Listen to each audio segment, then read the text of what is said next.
I'd like to talk today about some results in collaboration with Arghir Zarnescu. And the motivation, the physical motivation behind that is the study of nematic colloids. So what are nematic colloids?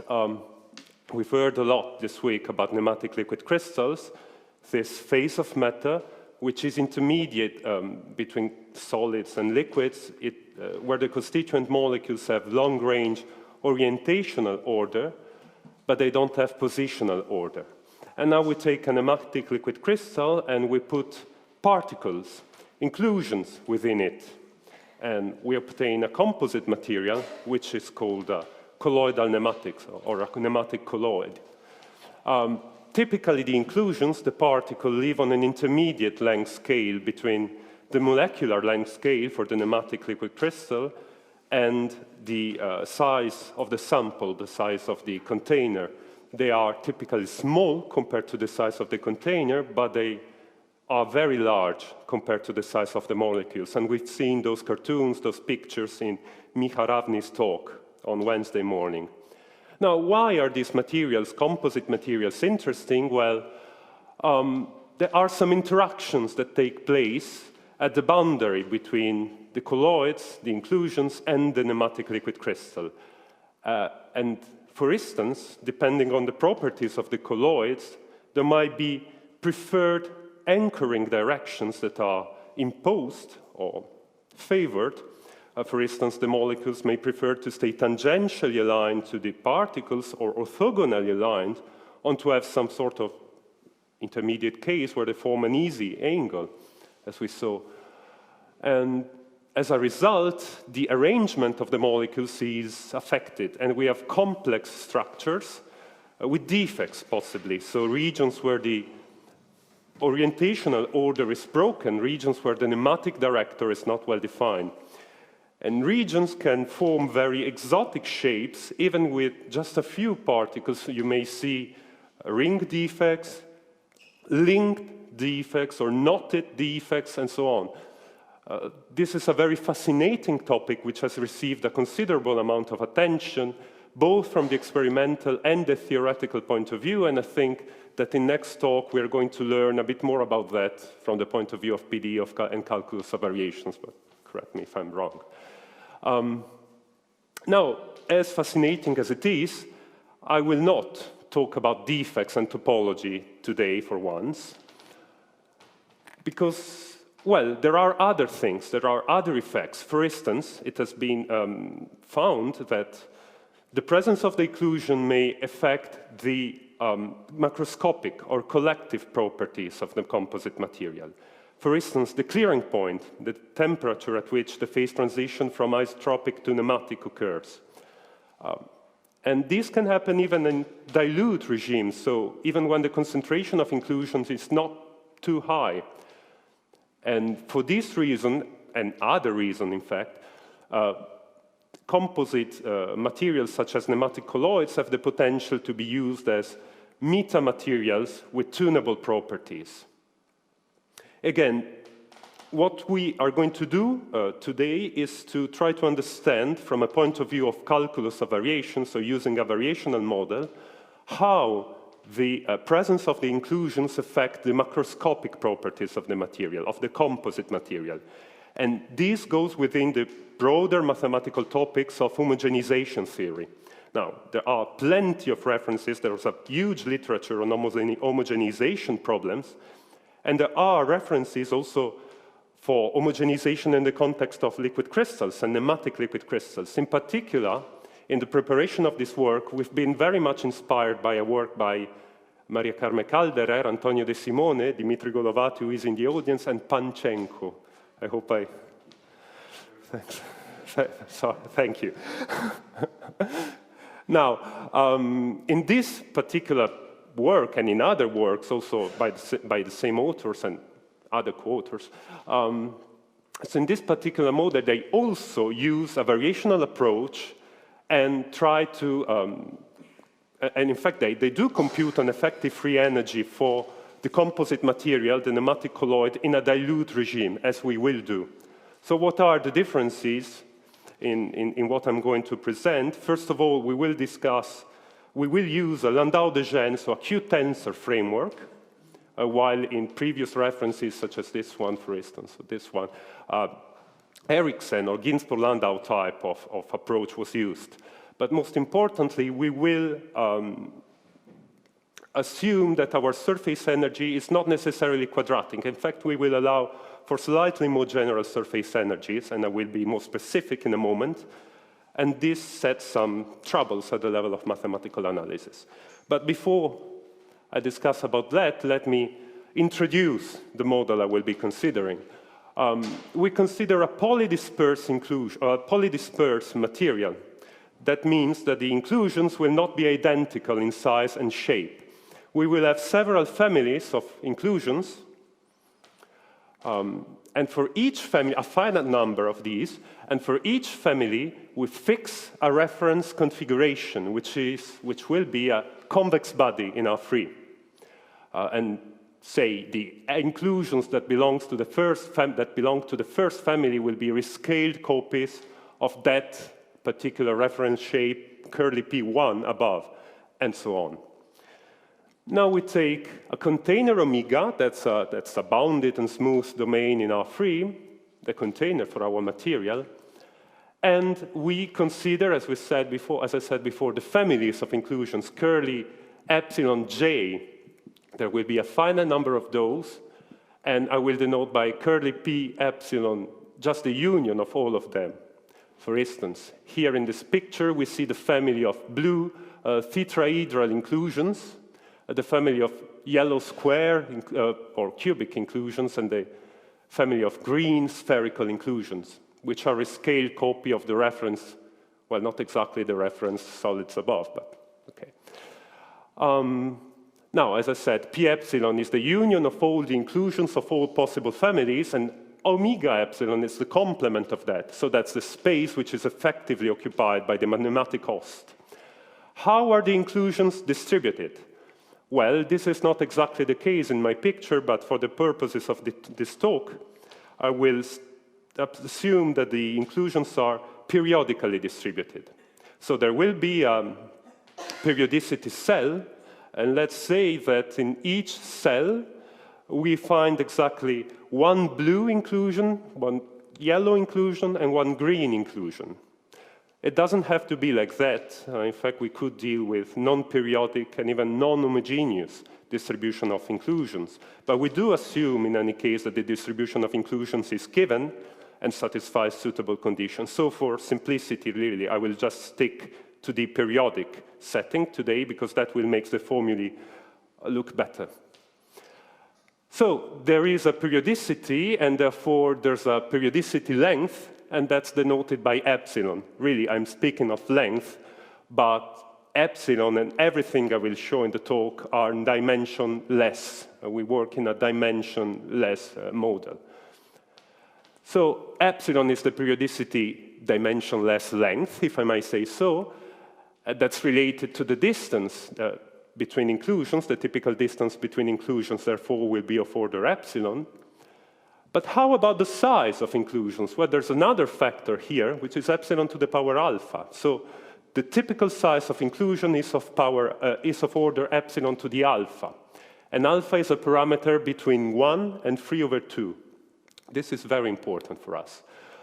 So in particular, because alpha is greater than 1, strictly, epsilon to the alpha, which is the typical size of the inclusions, is much smaller compared to the typical length, which is of order epsilon.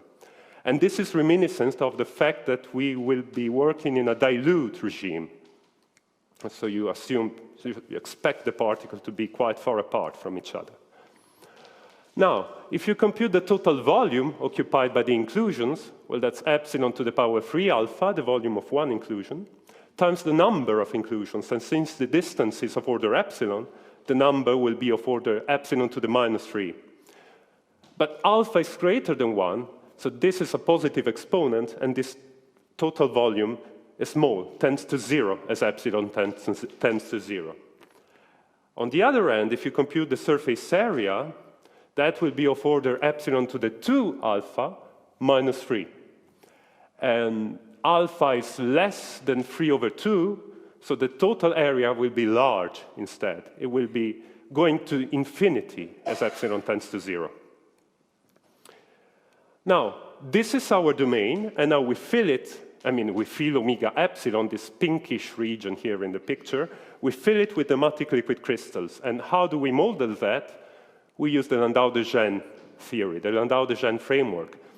We've been told many times this week about the Landau-de order parameter, which is a matrix, a 3x3 real, symmetric, and trace-free matrix, which represents the degree of order of the nematic material. And here is our energy functional, which consists of 3 terms for us.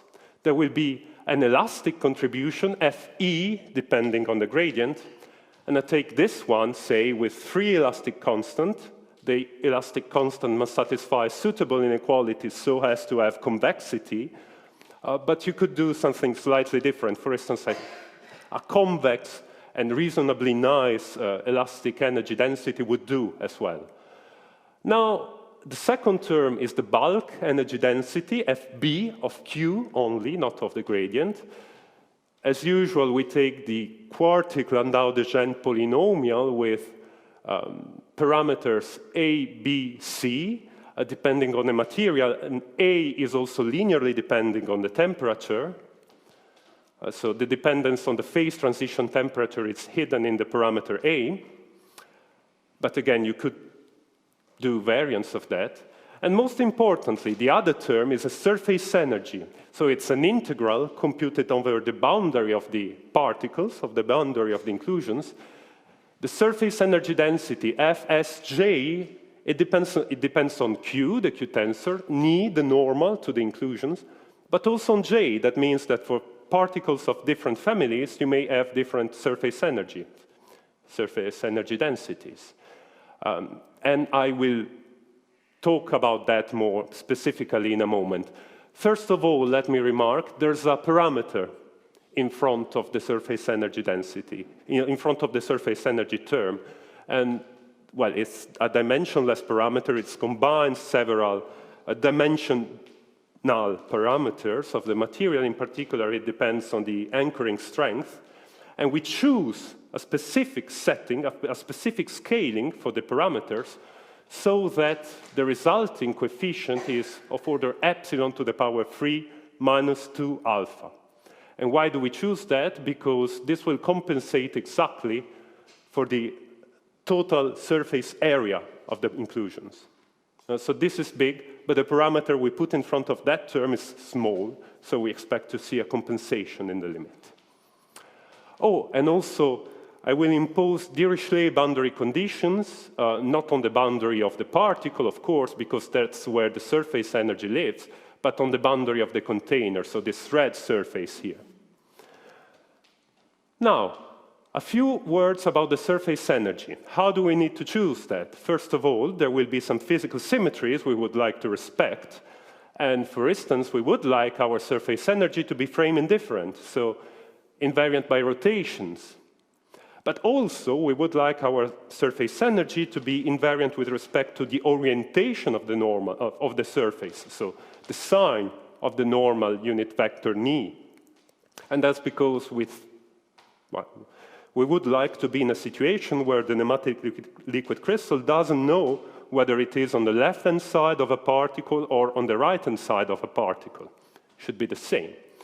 And if you consider these two requirements and you write down a series of quantities, a list of quantities that satisfy those requirements, well, you see that, for instance, the scalar invariance of the matrix Q will do. Also these ones, Q ni.ni and Q square ni.ni would do. So, in fact, any function of these lists of these parameters would work. And as a matter of fact, several forms for the surface energy density have been proposed in the physical literature in this form. As a side remark, let me just mention that it turns out this is the only possible case, meaning that any surface energy densities that does satisfy the invariance above will necessarily be a function of these four invariance of these 4 quantities. So that gives us an indication on which kind of surface density we may have in mind, we may want to choose. But that's from the point of view of physical symmetries. And since we would like to do some mathematical analysis too, we will have to put some assumptions on that. So we take some mild requirement. First of all, what will we need to do the mathematical analysis? Well, we will need to assume some growth for the surface energy density, and the growth will be dictated by the Sobolev embedding. We know the trace space over a 2-dimensional, so h1/2 over the boundary of the particle, that's a 2-dimensional surface, that embeds in L4. That means we will need to assume that our surface energy density is of growth 4 in the Q tensor. It's a quartic function of the Q tensor, or less. And we also need some regularity, some mild regularity requirement. Mild mean essentially local Lipschitz continuity. So we combine this growth requirement and the regularity into this single inequality, which is stated there. It's really just local Lipschitz continuity with this growth requirement. It turns out it implies that f is a function of q that grows at most as a quartic power of q. And so, can we make some examples? Yes. For instance, a quadratic surface energy, such as this one. This one is reminiscent a little bit of the Rapini-Papula surface energy density, and it's quite, I mean, you find that in the physical literature in a number of places. But you could do something slightly more general. For instance, this sort of polynomial of the invariance I shown you in the slide before, that would also do. And in fact, other forms of the surface elastic energy density I haven't written here, but you could find in the literature, such as the degenerate anchoring, for instance, to enforce planar anchoring. To enforce planar degenerate anchoring, you could deal with that as well. So this is my my assumption on the surface energy, really. So now I know what the functional I have in mind is. Maybe I will skip that for the time being. I will come back to that later on, if I have time. So this is now my energy functional. I told you what Fe is, what Fb is, and what are my assumptions on the surface energy density. And we are now minimizing this, or trying to minimize this energy functional, this free energy functional, within an admissible set of configurations. That would be the configurations defined over the perforated domain, the Q tensors defined over the perforated domain omega epsilon, which are in H1, meaning the gradient is of square integrable is, yeah, it's, I mean, the square of the gradient is an integrable function, so it has finite energy. And it satisfies a boundary condition over the boundary of the container, not over the boundary of the particle. And what we would like to do is to study the limit of this functional, or minimizers for this functional, as epsilon tends to 0, so as to obtain a free energy for the composite material. But even before we do that, we would like to make sure that the problem is well posed for fixed epsilon, even before we try to let epsilon tends to 0. So are there minimizers for this functional when epsilon is small but fixed? Well, in many reasonable cases, there are, because the functional, the bulk contribution and the elastic energy contribution, they are quite nice. You can deal with these using routine application of the direct method of the calculus of variations. But how about the surface energy term? Well, in many cases, that would be nice. For instance, if your surface energy density is bounded from below. But there could be cases where the mathematical analysis is difficult. For instance, if you take a surface energy which is of order 4 in Q, and unbounded from below. This is why I put the minus sign here. This is quite a problematic case, in fact, from the point of view of mathematical analysis, because it turns out you can use the unboundedness of the surface energy density to drive the functional to minus infinity. I mean, the functional need not be bounded from below if you take this type of surface energy densities. So that's a problem. It means that in general we cannot speak of global minimizers for our functional under the assumptions we put. There's some other issue which is related to the mathematical analysis. It's perhaps even more serious from the point of view of mathematical analysis. With the same choice of the surface energy density, this functional is not necessarily lower semi-continuous, meaning you could find sequences that converge, say, weakly to zero, but the free energy of the limit is not bounded from above by the limit of the energies. And I mean, if you want to minimize a functional, that's very, very bad news.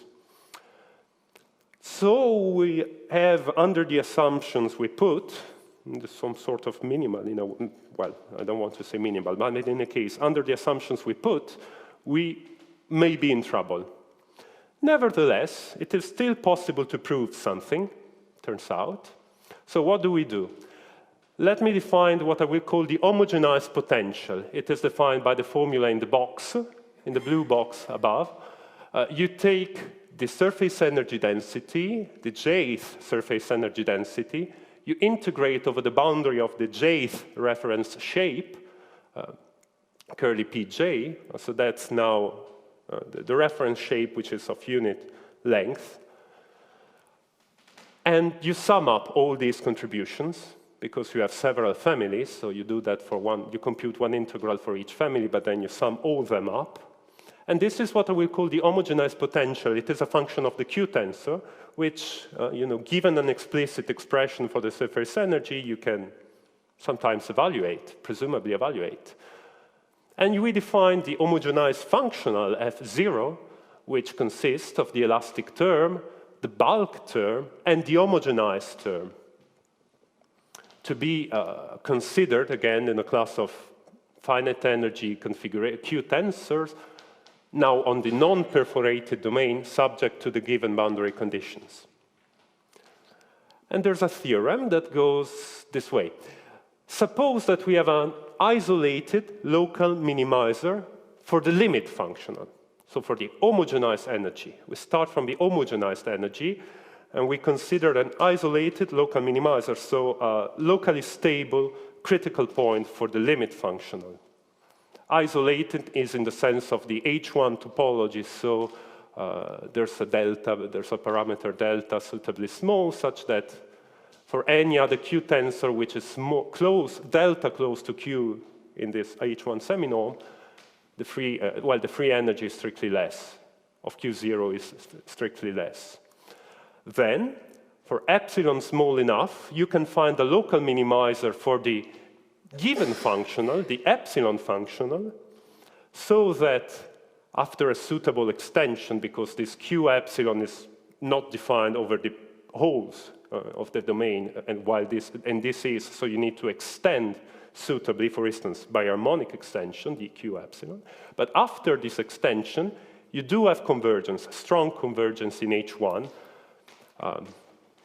of this critical point for the epsilon functional to the Q0, to the critical point, the locally stable critical point for the homogenized functional, meaning that indeed a configuration that you can predict to be a locally stable configuration using, for the composite material, using the homogenized functional above, while indeed this configuration is approximated by critical points, by local minimizers, in fact, of the epsilon functional, of the functional on perforated domains. So let me just comment very briefly. Why do we need to have such a twisted statement, if you want, starting from the F0 and constructing the Q epsilon afterwards? Well, that's because of the technical issues I showed to you in the previous page, namely the fact that the functional f epsilon is unbounded from below in general means that in general we cannot speak of global minimizers, but only of local minimizers. And the issue of lower semi-continuity we have to deal with in some way, and this introduces the twistedness of the statement. But I should also say that this theorem is proved by variational methods. It's essentially a gamma convergence result. And gamma convergence, by its own nature, is quite a robust method, meaning that if you are in a setting where your surface energy density is, say, bounded from below, so that you don't have issues at the epsilon level and the existence of a minimizer at the epsilon level is guaranteed, well, then you can use the same method as in here to prove a convergence result in a typical form. Minimizers for the epsilon energy will converge to minimizer of the homogenized free energy, and that's a gift of gamma convergence for you. And I should also, well, very, very quickly, how is this proved? Well, the main issue, again, is the lack of lower semi-continuity, but it turns out if you work in a local setting, so if you restrict yourself to a bounded subset of the energy space, and you take epsilon small enough, depending on this particular bounded subset of the energy space you choose, well, then you can recover lower semi-continuity. In general, the function is not globally lower semi-continuous, but locally it is, and that's because the smallness of the parameter, I mean, the smallness of this coefficient there helps you to hide away the bad term, and you do recover lower semi-continuity locally in the energy space. So this is why you can prove at the end of the day such a result. Now, let me show you some application of this. First of all, let us take a very simple setting. Spherical inclusions, all the inclusions are spheres, just one family, and a Rapini-Papula type of, a Rapini-Papula form for the energy, the surface energy density, such as this one. And depending on the sign of the coefficient A prime minus A, that may favor homeotropic, so orthogonal anchoring at the boundary, or non-homeotropic, perhaps planar, or something else. Now, what is the homogenized potential in this case? Well, we need to compute an integral, the integral of that over a unit sphere. You expand the square, you have a quadratic term, good. You have a constant, fair enough, constant, I don't care for minimization purposes. And we have a linear term. But it turns out, because we are working on spheres, this integral of the q ni, that must be, for symmetry reasons, a multiple of the identity. And now you're computing the trace of q times the identity, but q was trace-free. So the linear term is not there. And you end up with a constant, quadratic term plus a constant. And so you plug that into your homogenized free energy, you obtain a new free energy, which is still of Landau-de Gennes type, but the coefficient A here has changed. And this can be interpreted physically as a change in the phase transition temperature, because the coefficient A is where the dependence on the transition temperature is hidden in the Landau-de Gennes model. So you can use spherical inclusions with Rapini-Papula energy to change the clearing point. This is not a new observation. It has been made before in using perhaps different type of modeling. But it turns out now that if you allow for non-quadratic surface energies, such as this one, which has also a cubic term and a quartic term, well, then not only you can change the phase transition temperature, so the coefficient A, you can compute similarly, in a similar way, it's a bit more complicated, but still doable, the homogenized potential corresponding to the other terms. And when you plug them into the free energy, so when you consider the homogenized functional, also the term, the coefficient B and the coefficient C have changed. So you can tune all the parameters in the Landau, in the quartic Landau-Degennes free in the quartic Landau-Degennes bulk potential by using non-quadratic surface energies. And we have no sign conditions on the differences between A prime and A, B prime and B, C prime and C. This is because we allow for surface energies that might be unbounded from below. Such as this one, if you take C prime less than C, that will be unbounded from below. And there's nothing particularly special in this free energy I have chosen, in this surface energy I have chosen here. We could consider other ones. The point is, if you take another one, what you have to do is simply to compute a different integral, which is given there. But there's a rule to pass from the surface energy to density to the homogenized contribution. Another example. Suppose that you give me a matrix P. Now, it's a constant matrix, symmetric, 3 by 3. And you give me a parameter alpha. Then you can choose parameters alpha j and shapes for the inclusions in such a way that if you put a Rapini-popular type of energy density on the surface of this particular inclusions, maybe you will need more than just one family of inclusion, but okay. Well, if you do that, in the limit you compute the homogenized energy, and that will consist of a linear term, which is exactly the trace of Q multiplied by P plus a constant. And in particular, if your matrix P is rank 1, meaning that it can be written as a vector E times itself, because it's symmetric, when this trace of QP becomes QE dot E. This is a term which reminds us of the electrostatic interaction up to other terms which are not depending on Q. So you can tune the shape and size and anchoring of your particles so as to induce effects that might be comparable to the effects of an applied electric field in the limit, in the homogenized limit. Finally, I would like to mention very briefly this. In everything I've shown to you until now, we have chosen a very specific scaling of parameters. In particular, that parameter epsilon that epsilon-dependent parameter in front of the surface energy, well, it had a very specific exponent. But you could change the parameters and have different exponents, or even change other parameters in the free energy. For instance, instead of having epsilon to the 3 minus 2 alpha, you could have a different power, 3 minus 2 alpha minus gamma. That would correspond, for instance, to changing the anchoring strength. And what would happen now?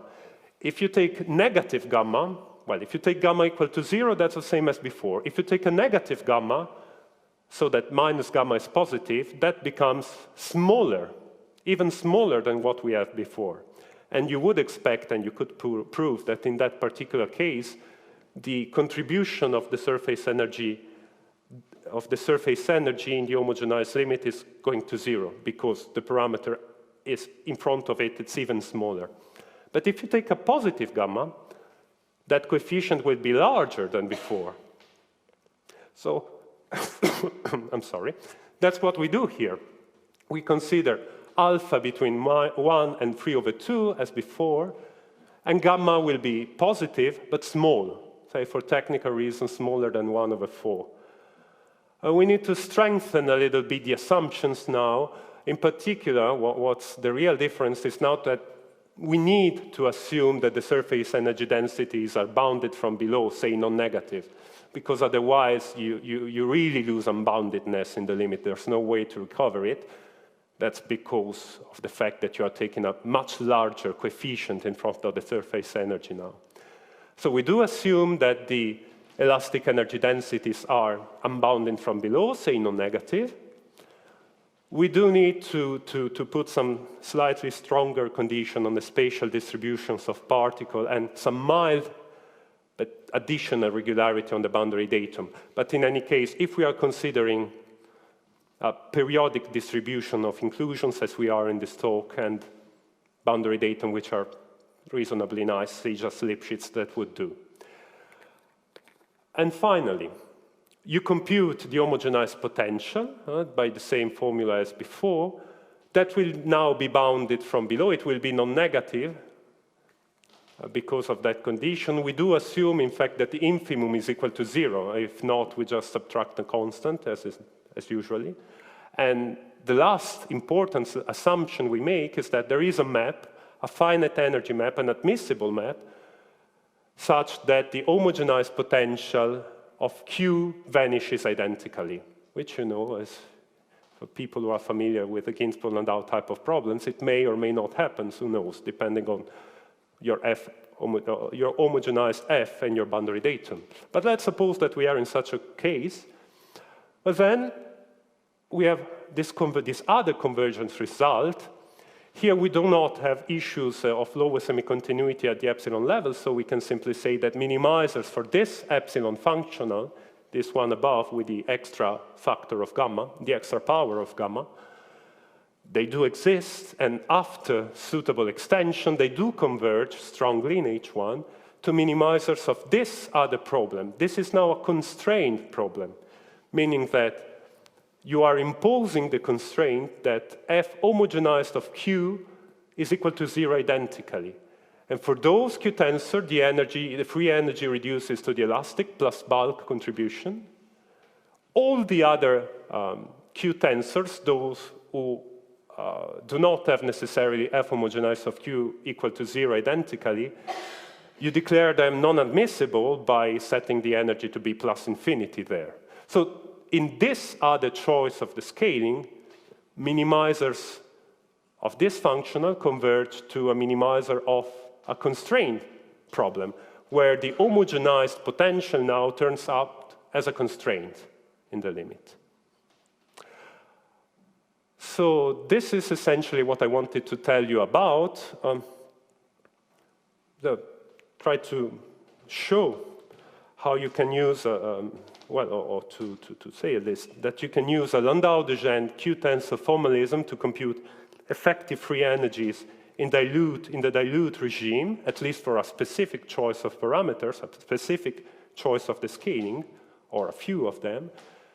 But you can deal with polydispersity, which can be useful, and you can do even with non-homogeneous distribution of particles, even though I haven't talked in detail about that. Now, several questions, plenty of questions, of course, remains open. For instance,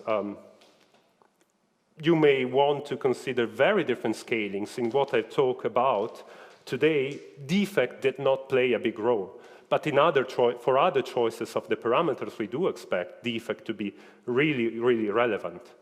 So you may want to study that. Or you may want, even in these settings I've talked about, you may want to consider non-homogeneous distribution of particles, and perhaps you can use them to do something interesting. For instance, since adding particles has the effect of changing the phase transition temperature, so it affects the temperature in a way, why don't you try to put particles in some region of your domain, and perhaps that will locally change the temperature properties, and perhaps that or the phase transition property, maybe this can induce non-trivial effects. And of course, an interesting question is the non-dilute regime. So when the size of the particle is not so small compared to the distance between them, perhaps they have the same order. Sorry. And in this case, you would expect to see additional terms in the effective free energy, such as gradient terms, which would be interesting. But I finish with this, and I thank you very much for your attention.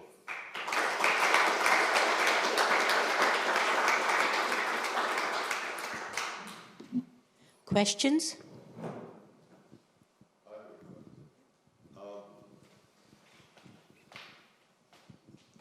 Well, this is really a lovely talk, and although I don't understand it thoroughly, I do have one question which involves essentially momentum balance. So we have interaction between the nematic and, say, your particle P. What is the situation? I mean, are stresses here non-divergent, or how is that dealt with? Yeah, that's a really interesting. But I suppose that's what you would like to do in that case. I mean, in this case, you suppose that the particle is fixed, and then you let the molecules be arranged by that. But you could also say the nematic orientation should influence the motion of the particle. Precisely. So, but in this model, you're assuming that your particles are all fixed. A given, yes. And the nematic equilibrates around them.